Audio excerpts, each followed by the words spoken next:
So, the other day I was watching this video by Greg Corson about calibrating LiveLink. Greg described mapping offsets of LiveLink values to curves. I thought this was a really good idea. Essentially, it's a way of recording yourself in a neutral pose to be able to get proper minimums on your blend shapes and access the latitudes more appropriately for LiveLink.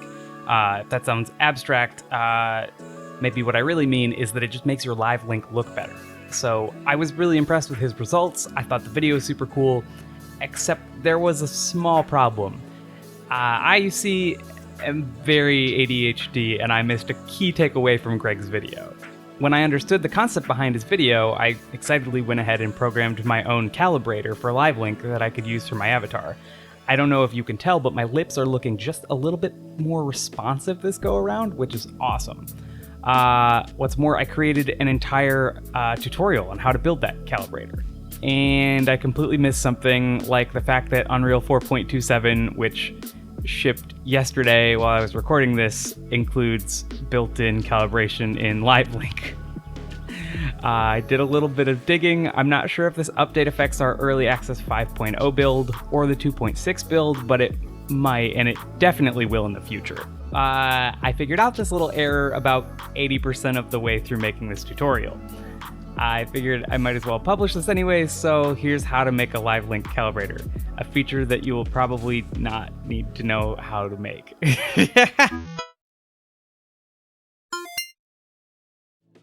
For starters, you should use a system that has LiveLink enabled with Animation Blueprint. All of the metahumans have these by default. My character has one too. In this tutorial, I'll be wiring up this metahuman.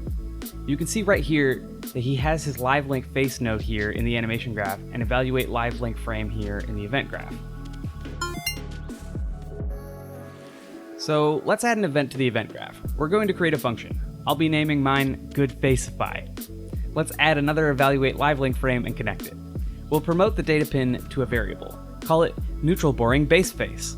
I'm going to trigger a short delay so that the frame evaluated isn't the one that I'm squeezing a trigger on. Now let's hook this up. We need a way to fire it from the event graph.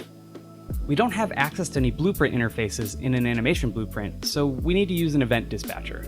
Go to settings and create a new action under input. Name it something. Let's call it calibrate. Give it a keyboard action, or whatever you like. I have mine hooked up to the A button on my Valve index.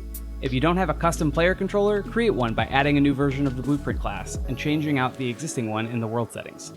If you'd rather not use this type, any blueprint will do. Just make sure that you're not disabling the input. Create the event dispatcher in this panel and name it something. I'm going to name it Also Calibrate. It'll be hard to think of names for these sorts of things. I suggest a naming scheme.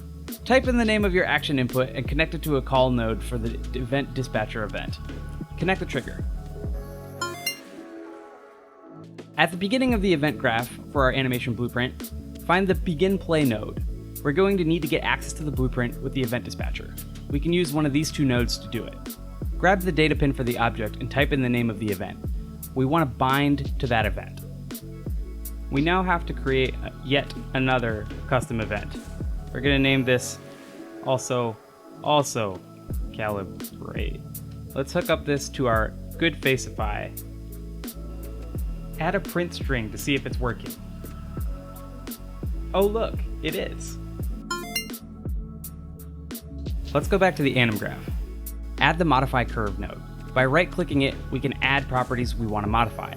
In the side panel, set map to curve on the apply mode. Go ahead and right-click this node and add every single blend shape that is relevant. Now add your data coming in from our evaluated LiveLink frame that we promoted. Okay, this part sucks, but I promise you this is worth it. We're going to need to get all of our blend shape properties from the data we get from our trigger and hook them up back to the modify curve node. And yes, we will have to type in every single one. Make sure there are no spaces and capitalize each word.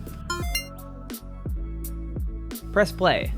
Get your face right and square with the camera and strike the most neutral possible expression you can. You should look like you're waiting in line for the bathroom, yet has not quite become urgent that you be there right away.